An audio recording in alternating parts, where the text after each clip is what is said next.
Good evening, everyone. Welcome to the meeting of the interview subcommittee of the Select Board.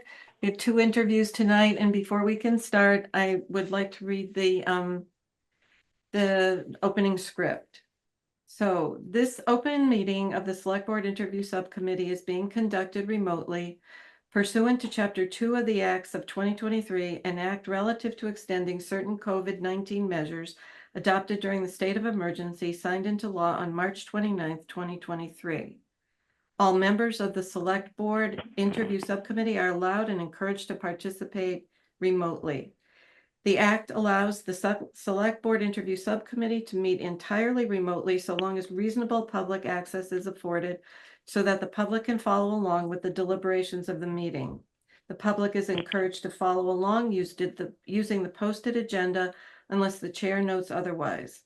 Members of the public who wish to view the live stream of this meeting may do so by going to Northborough Remote Meetings on YouTube via the link listed on the agenda.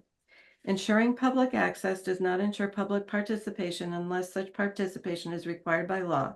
This meeting will not feature public comment. And it is, of course, being recorded. So let's make sure we can all hear each other. Angie, who is our staff person, you're here and you'll be around, correct? Yep, I can hear. Yep. And Mike Tejan, who is the other person on the subcommittee, is present and can hear us? I am here and I can hear you. Okay, great. So first thing on the agenda is we have Lisa Subat, who is applying for the scholarship committee. And hopefully Liz Nolan is here too. Yep, we have Liz here. I'm going to admit both of them right now.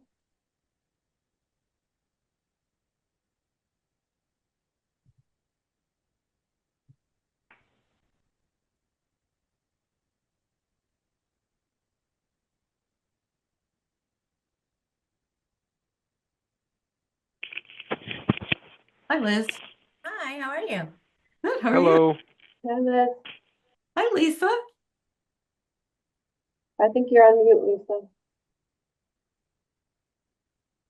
Oh, there we There go. you go. Yes. Hi. Hi, Lisa. So shall we start? So first of all, thank you, Lisa, so much for volunteering and applying for this position. It's a great committee.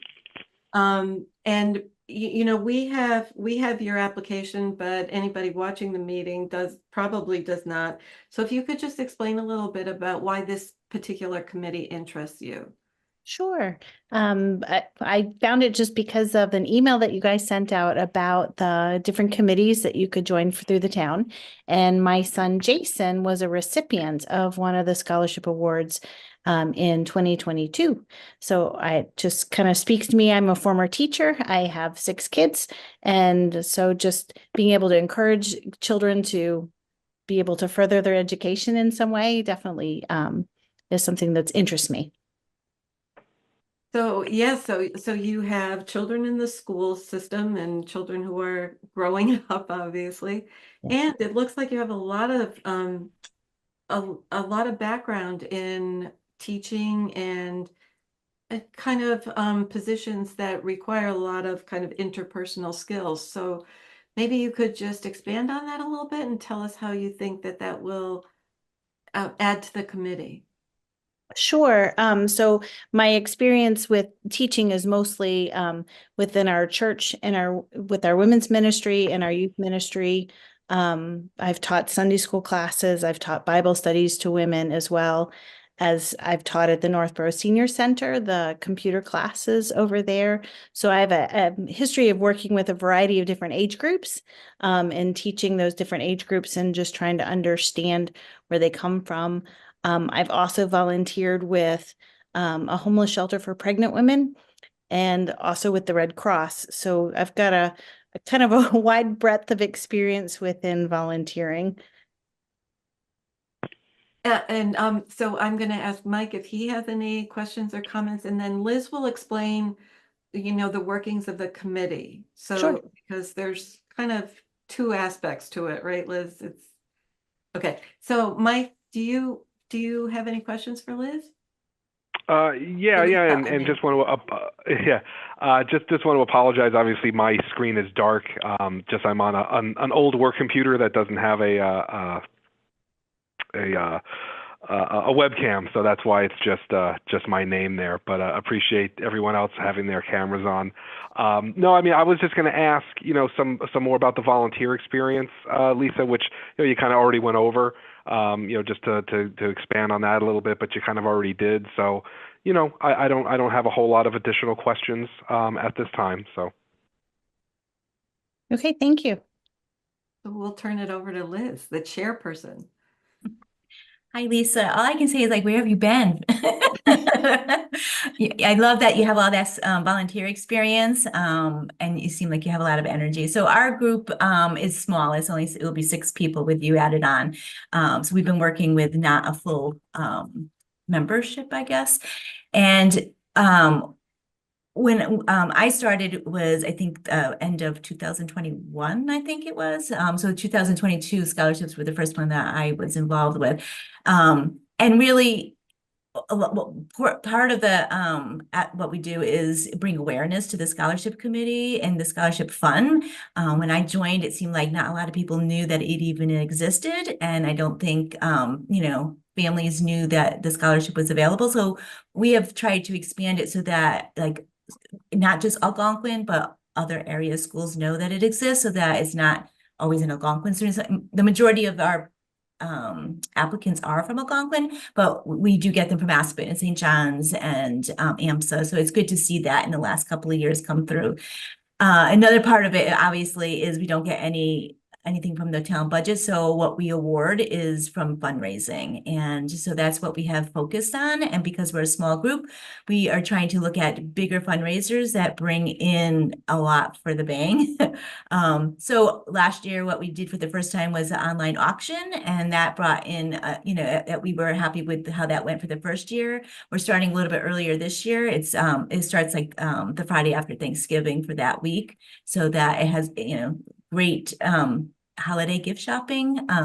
So it went really well last year. And then our other biggest thing is that through Algonquin that we sell the graduation yard signs that you may see across town. And in between, we try to, do little fundraisers, but, really we're looking for bigger ones that isn't a huge time commitment, but that we can all get involved in. So there is definitely a fundraising aspect to it. So Okay. do you have any other questions? I know we emailed a little bit. No, I do appreciate all the information that you sent on being able to go look at the website and see what you guys are doing and look at that online auction as well. So thank you for that. Sure. Yeah, no, I don't really have too many questions. It seems pretty straightforward what you guys are It doing. is straightforward. Our meetings, we usually tried once a month. There's a couple of months that we don't meet because January is kind of slow. And then in the summer, there's usually a month that we don't meet. And they're not long meetings. They're maybe an hour and a half. The longest meeting is when we're actually reviewing all the applications and, making decisions on that. Last When year, does that usually happen? yeah. When does that happen? Mhm. So we usually put the application live in early February through the schools, and we do some publicizing as well, so that we try to make sure that everybody knows about it in case that we don't have the guidance departments from certain schools are not necessarily working with us. So we would just, we put press releases in there. We start reviewing it probably in early April, and by the end of April we have our decision made. So yeah, and it's all online application, so it's makes it easy. You have it all kind of automated. It all goes into an Excel spreadsheet, so it's easy to review. And then we just get together and talk about what all the applications. Last year, I think we had, I want to say it was just maybe shy of 30 applications. So I would love to see that grow. But on the other hand, I would love to see our, the fund grow as well, so that we can give more money to, more students too. So I have a question. So Liz, when you meet, do you periodically go over the guidelines of what you're looking for and granting a scholarship? So there are guidelines. So there was a whole new bunch of us that started around the same time. So we took it as a sign to maybe revamp it a little bit. So we did revise the application and we put it online versus on paper. But because this is some of the things, the criteria is from the state because of the tax checkoff box. So we look at one of our big thing is we're looking at community service, work experience, grades, but not necessarily your A student because we're looking at the whole student as well. Financial need is also part of that as well. And we do have an essay in there that does hold a lot of weight because of the question. So we do have those guidelines set forward. So when we're looking at the applications, those are the areas that we feel strongly focused on. So Lisa, are you are you okay with all of this? And Yeah, it sounds exciting to me to be able to participate. That's great. Our next meeting is September, I want to say it's the 18th, but let me double check. Yeah, September 18th at 6:30. And Okay. I believe we have the library conference room reserved. So, but we'll send out all that information to you too. Sure. That was one of my questions. Do you usually meet via Zoom or do you meet in person? We meet in person. It's just the 6 of us. So it's easier. And a lot of things, it's just easier to be all together and face to face. Very good.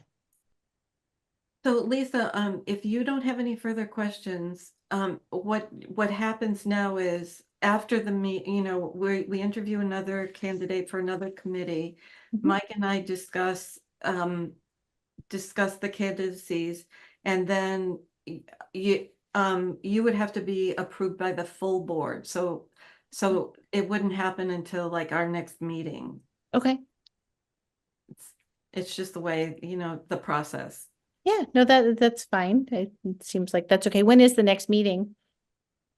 Mike, is it September 9th? Is that? Yep, Monday, September 9th. So Okay. before your next meeting, Liz. Yeah. That'll be great to have you at our next meetings because we're kind of involved in the auction part of it. So if we can bring you on board to help with that, that would be great. We started early this year, but again, it's not until the end of November. Sure. But there's a lot of competition for auction items. Very good. She's already Well- piquing our interest. Yeah. And so you all will let me know via email or how does that work? Angie, are you still there? Yeah, I I'm I still think a here. letter comes from the office, right? Yep, can you guys hear me? Hold on 1 second. Can you hear me? Yep. Yeah, so you'll get an appointment letter. I can email that to you, and then you'll come in and get sworn in at the town clerk's office, and you're good to go. Okay. Very good. All right. It was Thank lovely you all meeting for your you. time. Yes, it was nice to meet you all. Thank you, And Lisa. Lynn, Thanks, you're doing a Lisa. great job. You're doing great. Working really It's a hard. hardworking group, so so we're really happy that we have an extra person, an extra set of hands and ideas too, because we're always looking for fresh ideas. So it's always good to have someone else on board. So can't wait to have you join us. Very good. I look forward to it as well. Great. All right. So, Mike, did you have anything that you wanted to add or subtract? No, I mean, I would just again thank you for volunteering your time for an important and good cause. It's thankless work, right? We all the volunteer opportunities that are out there, and glad we were able to fill another spot, hopefully, and with the strong candidate. So thank you, Lisa, and Well, thank you, thank you Liz, all for very everything much. that you do. Thank you. Appreciate your time. All right. See you all around town. All right. Thank you so much. Take care. Have a good night. Good night. Bye-bye. So I'm so sorry. We might be behind schedule. It's That's okay, our not next- bad. Yeah, so we have, Bob, from Historical Commission and Rudy, so I'll admit them now. Hold on 1 moment.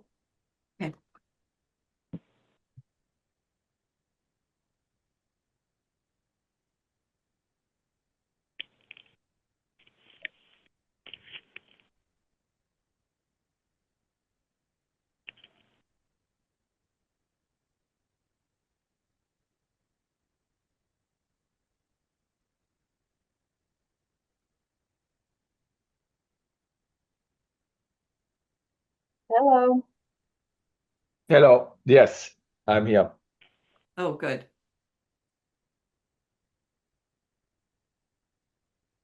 Bob's there too.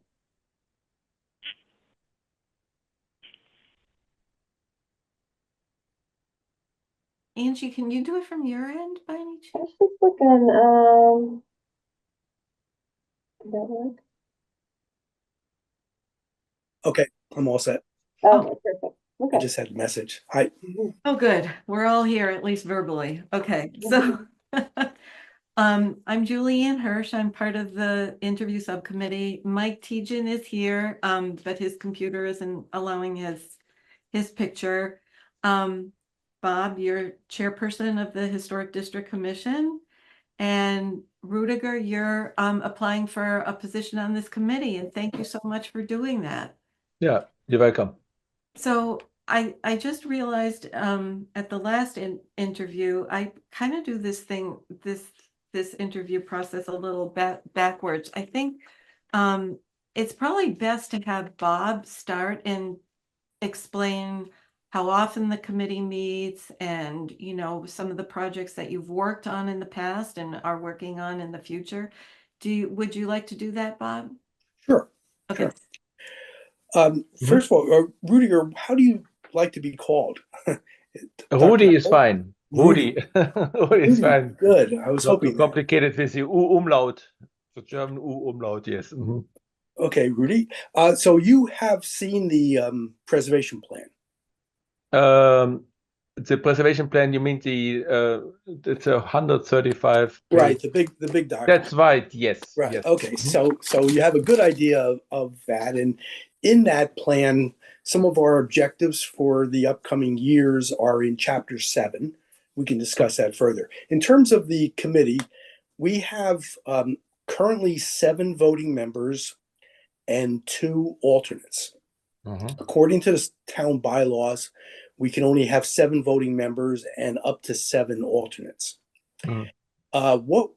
And I think in an email to you, I explained that there really is very low difference between an alternate and a voting member. The difference, obviously, is you can't vote on things like approval of minutes, demolition delays, things like that. But you're involved in all aspects of deliberation. We welcome fresh ideas. We're always, every meeting, we're always looking at the preservation plan, seeing what objectives need to be handled, what our next step should be. And it's very important to have active members that can contribute.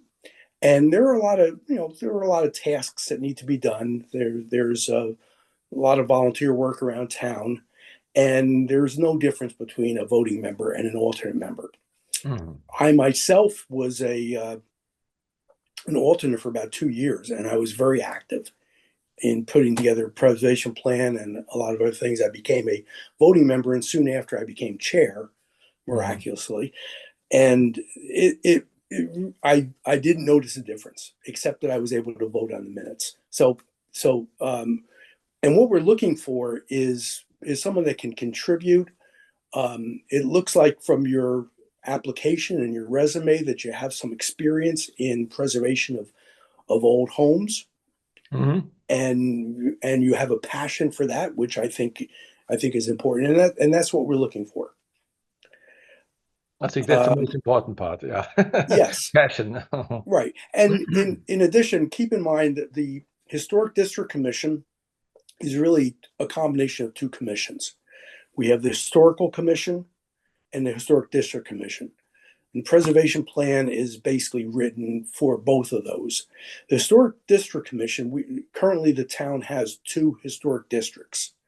One around the Unitarian Church, yeah, and several houses in that area. And the other one is a single resident historic district, and that would be the Whitney estate. So that has certain rules in the bylaws that we follow. Things like if someone in the historic district wants to renovate the outside of their house so that it changes the appearance from the street, then it goes through the commission. But really, most of the activity we do around town is related to the historical commission, and that would be historic markers and signs and outreach programs, things that have to do with the history of the whole town, not just the 2 historic districts. Yeah. And just and I think from your resume, it looks like you had some experience or interest in the Revolutionary War, and we have formed a committee called the Northborough Revolution 250 to honor some of the historic activity of Northborough during the period of the Revolution, starting really in 1773. In 1774, there was actually a Northborough Tea Party. We had the Northborough Minutemen actually march to Concord after the skirmish there, and then on to Bunker Hill. So we have a lot of activity in 1775 and 1776 with the Declaration of Independence and the Knox Trail. So we formed this committee, which is made up of several commissions and departments within Northborough, as well as the Northborough Historical Society. Which, are you a member of the Northborough Historical Society? Yeah, I say yes, I am. Okay, so and Norm Corbin is That's right, also right. on this committee. So that's been very active. And if you were to join the historical commission, you're certainly welcome to participate also in the Northborough Revolution 250. So I think that's an introduction, but I'm happy to answer any other questions you might How have. many members are in the historical commission? You said there are 7 plus 2 in the historical district commission. It's the same membership. So it's basically a combined commission. It really didn't make any sense to have, and at one point for a brief period, there was a historical commission and a historic district commission. Their tasks are different in a way, but there really isn't that much activity for the historic district commission because unless something is going on in the historic district, it really didn't make much sense. There is actually talk about forming a 3rd historic district, and that's going to be something that we're going to be working on. And it takes a lot of work, but we want to center it around Main Street and the Trinity Church. Oh, okay. Yes. But it really does make a lot of sense just to combine the 2 commissions. So the membership is the same. 1 minute. The room is here straight forward. Yes. Yeah, you can see it. Sorry. I have here a guest, but I apologize. Itself. Yes. Oh, sorry. Continue. No, well, that's basically it. I understand you live on East Main Street. Yes. So I wanted to say one of the issues, maybe I make it up a little bit, is a conflict of interest, because one of my plans is to put my 1 second. Can I? Are you interested in this? I am interested. It's a little small, obviously, but can you leave then your silent introduction here on this paper, and I give you a pen. Yeah. Thank you. You can stand here. That's fine. It's here just a meeting. Sorry. Thank you. I show here a room in my historical district in Boston. And so what I put in my application. Conflict of interest. Basically, one of my plans maybe is the road with my house, which is from 1760, and it's the last one in this whole area. Bartlett Street got demolished, and Ellen across the street of mine got demolished a couple of years ago. To put it under historical district, what Whitney parsonage house were also done. So maybe there's a 4th historical district soon. But that I don't know if this falls into interest, or maybe I don't vote, or I stay away if this gets discussed with my property personally. But there are situations where there might be a conflict of interest, and all it means is that you would recuse yourself from voting. correct. But Yeah. but certainly now we've had situations. Norm Corbin lives in a historic district, Mhm. so he when he was chair, he wanted to modify part of his home, and Okay. it needed a vote. So I chaired that meeting, and he recused himself, and we basically deliberated just like any other member of any other citizen of Northborough. You would Yeah. have the opportunity to do that. If it did come to a vote, then maybe you would recuse yourself. But I don't see an issue with that. Okay. Okay. And, Good. Mhm. and and also the idea of making your house into a historic district. I mean, there's a lot that goes into that, but that would be fine. It would be something that the commission would vote on to pursue, Yes. and you wouldn't have a vote on that. But of course, that might that be good. We're actually looking at, in terms of the Trinity Church historic district, we're looking at including contiguous property, historic property, into that historic district, as opposed to just leaving it as the church alone. Oh, yeah. Yeah. Now, Yeah. in Yeah. your case, though, I don't think it would be contiguous, but No. it No. might have to be a It's a separate lone standing estate. Mhm.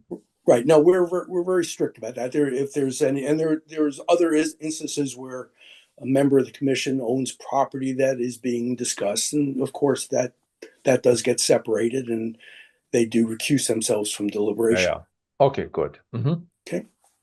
Yeah. And I envision also, which is new to me, but that's fine, that there's also other activities around. It's not only meetings, monthly meetings, but it's also what you probably surveying of a property, or an educational program to set up or to help out. No? So I guess that's Right. also a part of the activities, not Yeah, the meetings. The meetings are once a month. Yeah. The third Wednesday of every month at 7:00. Okay. They're usually about an hour. It's by Zoom typically, but we sometimes meet in person. Mhm.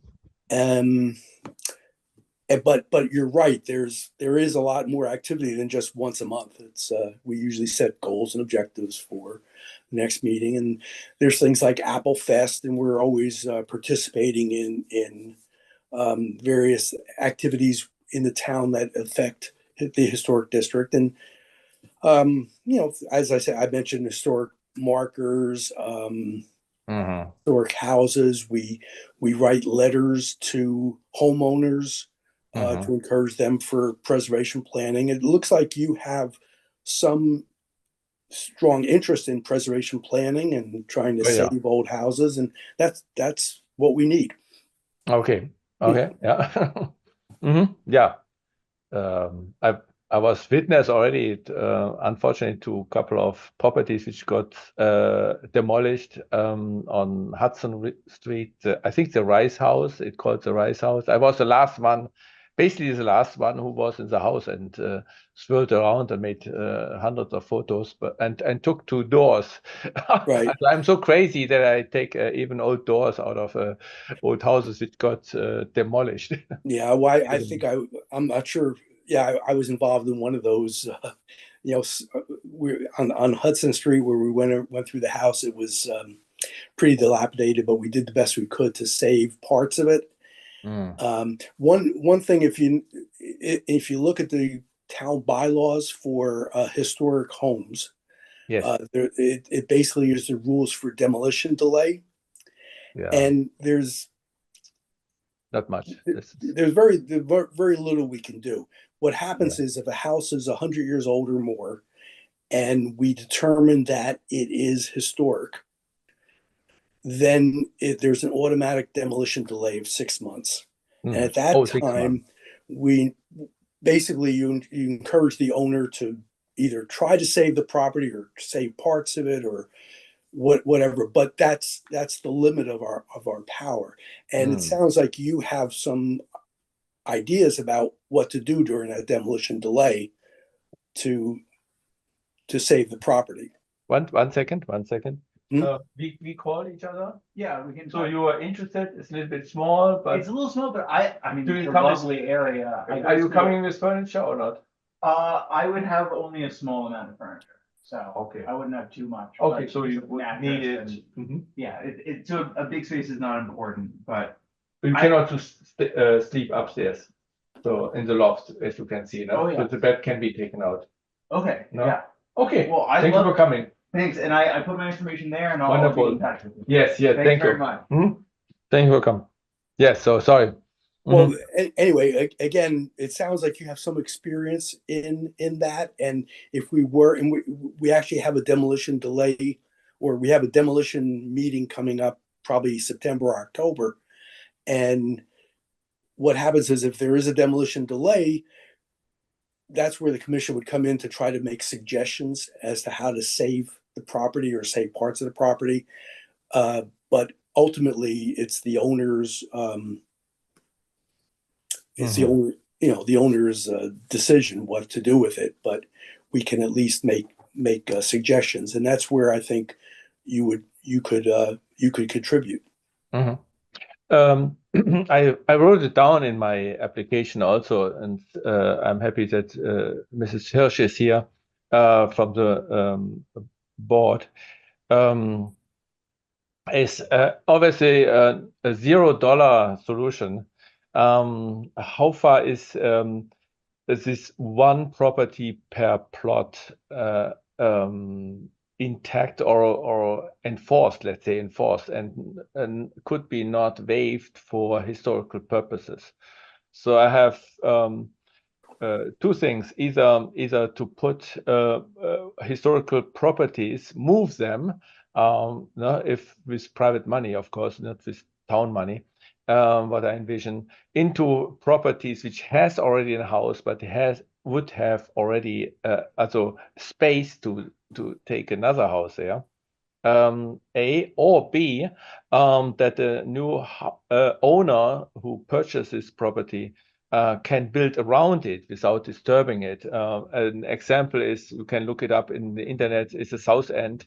They're very advanced with the Bates School in South End. They built new houses around it and didn't touch the central school. It's beautiful area of old and new. I don't care, but it's the old one is at least intact and was not demolished. So these two approaches, but that needs a change of the bylaws, basically of the town, where the historical commission could maybe influence select women board of select men, and change the bylaws. So this, for example, in a naive way, I would say would be a solution of many houses. Well, that might be a question for Julianne, but it sounds like a zoning board issue. Yeah. Yeah, that's exactly what I was going to say. And also Rudy, Mike Tejan is here from the board. So unless Mike has another thought about this, that's definitely a zoning question, which would go to the Zoning Board of Appeals. And I think if you, as you kind of refine that idea, and the commission discusses it, so it's always possible to make a suggestion to the Zoning Board of Appeals or the Planning Board, which bring up which help to write our zoning laws. So it's always so good to consider any way to preserve a house. Mike, am I correct here? Or I mean, that would sound, yeah, I know, Julian, I would be in agreement that I think that's would make sense as any possible next steps. It wouldn't be in the purview of the select board, so. It's in the purview of town meeting, so you're right. You suspected that. Yeah, and I'm glad you brought that up, because that was going to be my question to you, is to kind of explain what you meant by that. And it's an interesting idea, but it's as everything with town government, it's it's a process. So Mike, do you have any questions for Rudy or comments? Yeah, sure. I mean, obviously, Rudy, the beauty of being on a Zoom meeting is that we can multitask and you got some other stuff going on, which is fine. That's right, But right. it looks like, yeah, no, that's fine. You know, and you know, I don't know if you're renting out that space or anything, and you describe in your documentation that, you know, buying foreclosed homes and renovating them, rehabilitating them. Just kind of curious, sort of maybe you know, you give a lot of detail, which is good. So maybe, you know, like, kind of maybe the Cliff Notes version of what that looks like. And do you end up keeping these historic homes that you're buying, or do you rent them out like it seems like the one that you're in right now? And sort of what does that look like? Just kind of wonder if you could explain, but tightly explain, sort of maybe more around that. Yeah, well, I'm 64 and I'm slowing down, so I'm now more focusing in tiny houses and so on.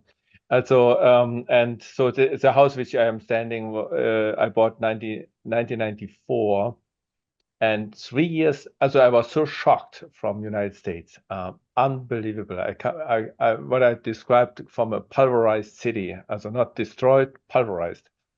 And the infrastructure is so poor, I have to say, in United States, that I said, okay, the solution is take the government out. And with 2 other neighbors, we got together, and 3 years later, we put this Frederick Douglass Historical Landmark District under protection. That no house can be destroyed in a district which has encumbrance 110 row houses.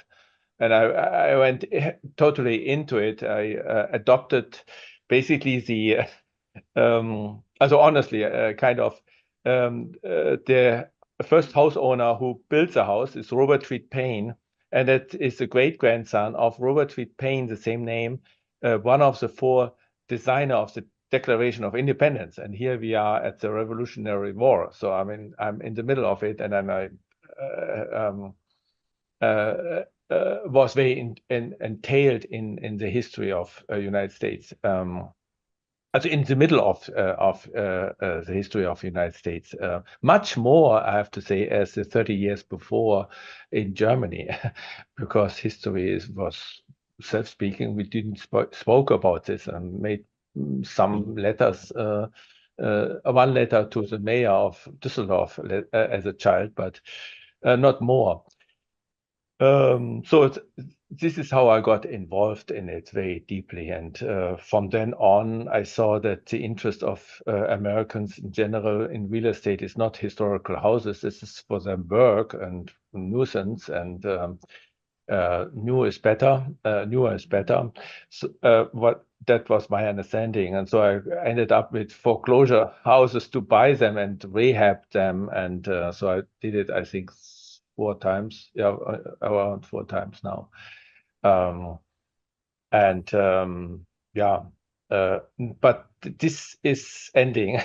Here in Boston, I have the kind of German angst. I see. I have a very long view, so 200 or 100 years view. And I know in 70 years, the end of my child's life, he will see that Boston is flooded. So I get soon out of it. So I think back and forward to build here 2 historical houses and sell the whole thing in Boston, or I sell it as it is and get out. But I will not. I may move a house if it comes to this. Hopefully, I have enough money for this. If the opportunity comes in Northborough, but not more. So it's not so that I'm a collector of historical houses. I love them. I love the history of it, and yeah. That I rent this out. I bought this house in a ghetto. So when this was a shooting alley and ghetto, and nobody would go here in this place. Now it became South End and renowned. This was lucky in my lifetime, but it was not foreseen. No, so I'm not a speculator, not an. I love just simple old houses. To answer the question, I hope I answered the question. Yeah, you did. Thank you. And you also answered what was going to be my second question, was how the Frederick Douglass Historical Landmark District came about. I was curious about that on your application, but I think you incorporated that into your answer. And about what I'm very proud of it, extremely proud, is that this was the first historical district in United States where substantial working class houses were preserved. Otherwise, what we see is always mentioned, like the White Cliffs and the rich mansion. But this is down to the earth. The working class people who worked here in the factories, 800 square feet, small houses.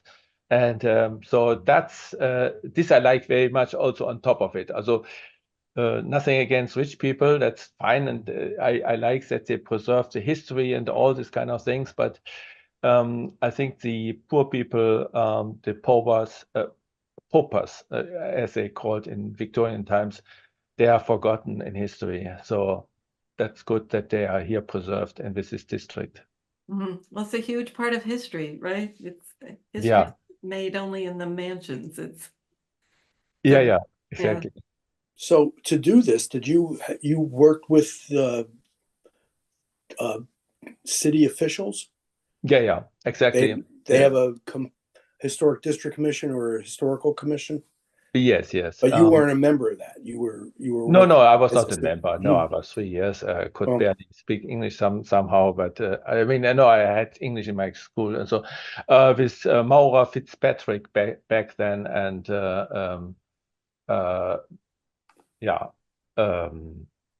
worked together and provided her some research about this area. And there's a nice pamphlet about where every house of the 110 row houses is described.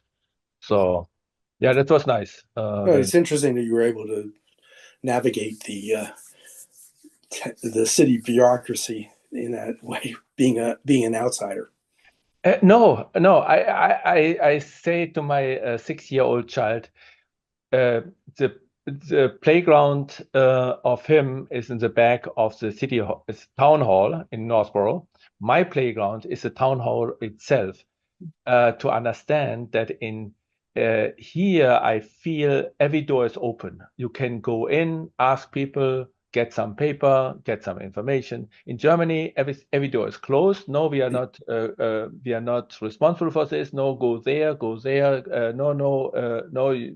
Why do you want to know it? No, everything is closed. Also, even the deeds of my apartment in Berlin was very difficult to get the deeds, because of speculation. So they are afraid about speculation and data infringement and so on. So it's no, I love it here.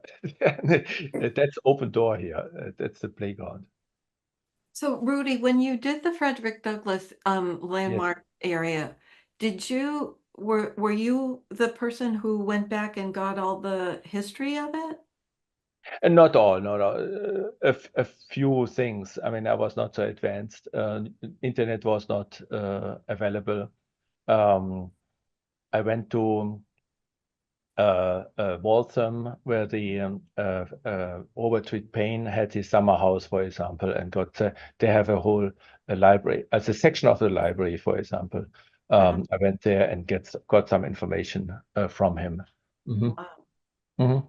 That was quite a project. Wow. Yeah. And the National Archives were also available. I have to say again, some of my neighbors and other elderly people were very helpful with me to find out the archives and the source of the information.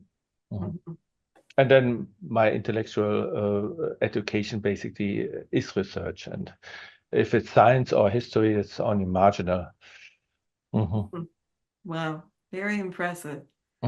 So do you have any questions for Mike or me? I think you've already asked your questions of Bob. Do you have any questions of what in also when by Bob I could hear out, but I could not. Also I want to verify this at least. In which task of these 9 members, existing members, is lacking? Let's say. Which task do you need most? Mhm. Well, it's hard to answer. I mean, we have a lot of things going on right now, and we're always looking for inputs and help in meeting some of these tasks. Right now, the one big one on the horizon is to set up that historic district around the Trinity Church. That's one thing that comes to mind, and then also activity related to the Revolution 250. So those are 2 things, but off the top of my head, there are several others. But again, so the historical district about around the Trinity Church includes what your vision is, as many houses as possible around this. Yes? Right, but unfortunately, well, we do need buy-in from the property owners too. That's always there was an attempt at one point, actually 2 attempts, to make Main Street, most of Main Street, a historic district, downtown area, and it failed by a few votes in the town meeting. So there are some restrictions for property owners that are in a historic district, and there's issues of does it affect resale? There are pros and there are cons to being in a historic district. So you really have to have the buy-in from the homeowners. And what we envision, we know that Trinity Church wants to do it, and there are probably other property owners contiguously that would want to do it. Others might not, and they could easily be cut out of the historic district if need be. So And that's Bob, what we envision. Bob, you're being modest. I know that you do a lot, the committee does a lot of work with, the signage is not just a done deal. It's figuring out the script on the signs and going to sign makers and installation. And there was the whole discussion about the cemetery and, and the historical cemetery. And there's a lot of. Right. Yeah. Well, if you go through, Rudy, if you go through our agenda every week, you'll see that there's a lot of things that we have on the agenda. A lot of it is old business, some of it is new business. We're happy. We just had the Julian, did you hear the aqueduct sign is up? Yes. Yes. So we just were able to take that off of our objectives. We got the replacement aqueduct sign, and I'm glad you brought that up, Julian, because we have a whole list of other historic markers that we want to consider doing, and we need to prioritize that. And there is a lot of work. Yeah. Okay. So it was very nice meeting you. And, thank you. And if there are no other questions, or no, so far not.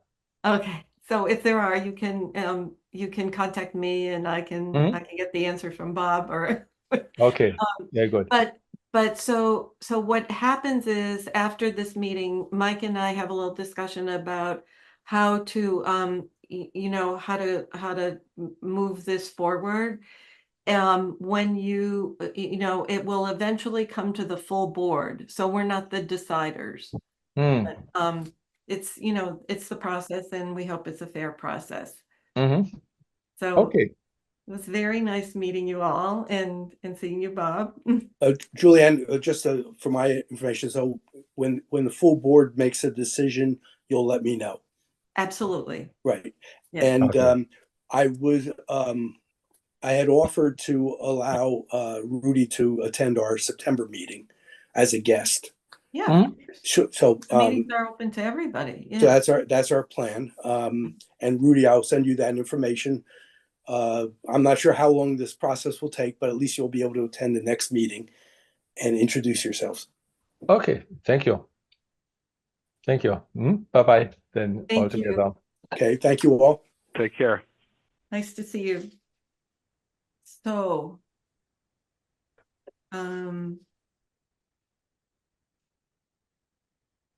Should I Mike, s- we should move on to next business, which would be deliberation. Are you there? Yes, I'm here. Okay. So Lisa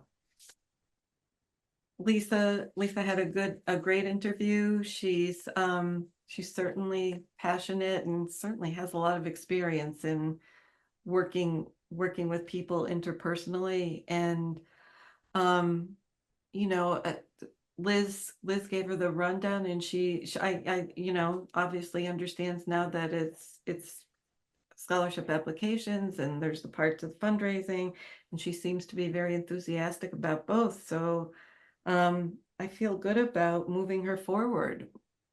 Yeah, no, I don't have any concerns. Like you said, I like the energy, the background that she explained, that she wrote down.